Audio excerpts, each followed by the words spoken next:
एक समय की बात है। एक बेघर भिखारी था और वह खाना इकट्ठा करता था।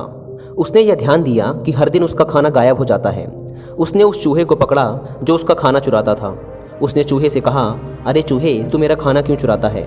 मैं तो एक गरीब भिखारी हूँ। चुराना है तो जाके अमीरों का खाना चुरा, उन्हें पता भी नहीं चलेगा। चूहे ने कहा, यही मेरे भाग्य में है कि मैं तुमसे चुराऊं, क्योंकि तुम्हारे भाग्य में भी यही है कि तुम अपने पास सिर्फ 8 चीज़ें ही रख सकते हो। चाहे तुम कितनी भी भीख मांग लो या कितना भी इकट्ठा कर लो, तुम केवल उतनी ही चीज़ें रख पाओगे। यह सुनकर उस बेघर इंसान को सदमा लगा और उसका दिल भी टूट गया। भला कौन ऐसी किस्मत पाना चाहेगा?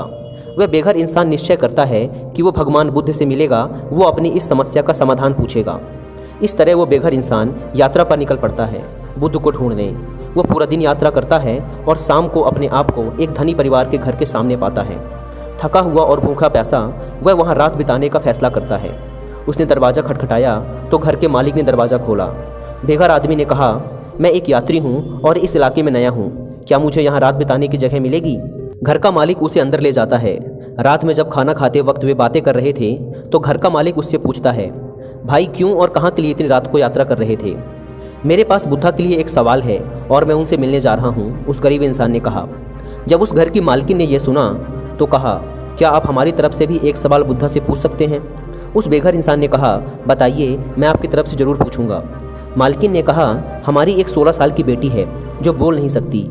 हमें बस ये पूछना है कि हमें क्या करना होगा जिससे वो बोलना शुरू कर दे। तो अगली सुबह ही बेघर इंसान उसे आश्रय देने के लिए उनका धन्यवाद करता है और आश्वासन देता है कि वह उनका सवाल बुद्धा से ज़रूर पूछेगा। वो अपनी यात्रा दोबारा शुरू करता है, लेकिन कुछ ही दूर चलने के बाद वो पहाड़ों का एक झुंड देखता है जिन्हें उसे पार करना होगा। वो एक पहाड़ पार करता है और उसे एक जादूगर मिलता है। वह जादूगर से पूछता है कि क्या तुम मेरी मदद कर सकते हो इन पहाड़ों को पार करने में? जादूगर उसे अपनी छड़ी में पीछे बैठाता है और पहाड़ों को पार करा देता है। जादूगर उस बेघर इंसान से पूछता है, तुम कहाँ जा रहे हो और इन पहाड़ों को क्यों पार कर रहे हो? बेघर इंसान ने कहा, मैं जाकर बुद्ध से मिलकर अपने भाग्य के बारे में पूछना चाहता हूँ। जादूगर उस इंसान से आग्रह करता है कि वो उसका भी एक सवाल बुद्ध से पूछे। जादूगर उसे बताता है कि वो पिछले 1000 सालों से स्वर्ग जाने की कोशिश कर रहा है और उसकी शिक्षा के अनुसार उसे अब तक स्वर्ग में चले जाना चाहिए था। तो क्या वो बुद्धा से पूछ सकता है कि उसे क्या करना होगा स्वर्ग जाने के लिए? वो बेघर इंसान बुद्ध से सवाल पूछने का वचन देता है और आगे बढ़ जाता है। कुछ घंटे चलने के बाद उसे एक आखिरी रुकावट मिलती है, एक गहरी नदी जिसे वो पार नहीं कर सकता। लेकिन सौभाग्य से उसे नदी के किनारे एक बड़ा कछुआ मिलता है जो उसे नदी पार कराने का फैसला करता है। जब वे नदी पार कर रहे होते हैं, कछुआ उससे पूछता है, तुम कहाँ जा रहे हो? मैं बुद्ध से मिलने जा रहा हूँ और मैं उनसे एक सवाल पूछूंगा अपने भाग्य के बारे में, बेघर इंसान ने कछुए से कहा। यह सुनकर कछुए ने कहा, क्या तुम मेरे लिए उनसे एक सवाल पूछोगे?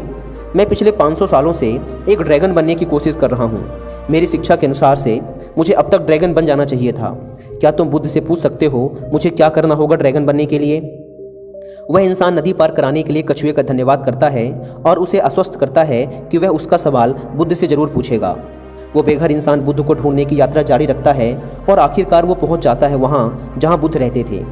वो भिखारी मठ के पास पहुंचता है और एक गहरी लंबी सांस लेकर सोचता है, आखिर आज मिल ही लूँगा महान बुद्धा से। वह उत्साहित और आनंदपूर्ण मन से मठ के अंदर जाता है। वह बुद्धा को प्रणाम करते हुए कहता है, मैं एक गरीब बेघर इंसान हूँ और दूर देश से आपसे कुछ सवाल पूछने आया हूँ। क्या मैं आपसे वे सवाल पूछ सकता हूँ? बुद्धा ने कहा, हाँ बिल्कुल पूछ सकते हो, लेकिन मैं सिर्फ 3 सवालों के जवाब दूंगा, केवल 3। वह इंसान हैरान रह गया। उसके पास तो 4 सवाल थे। उसने बुद्धा से कहा, लेकिन मेरे पास तो 4 सवाल हैं। बुद्धा ने कुछ उत्तर नहीं दिया, वे बस ध्यान में बैठे रहे। तब उस बेघर इंसान ने बड़े ध्यान से सोचा। पहले वो उस कछुए के बारे में सोचता है।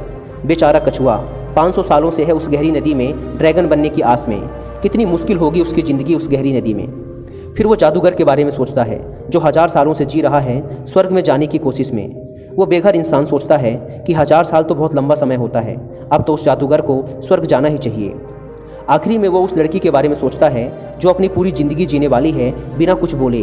वो सोचता है कि बिना कुछ बोले कैसे वो लड़की अपनी पूरी ज़िंदगी जिएगी, ये तो क्रूरता है, ये तो पाप है।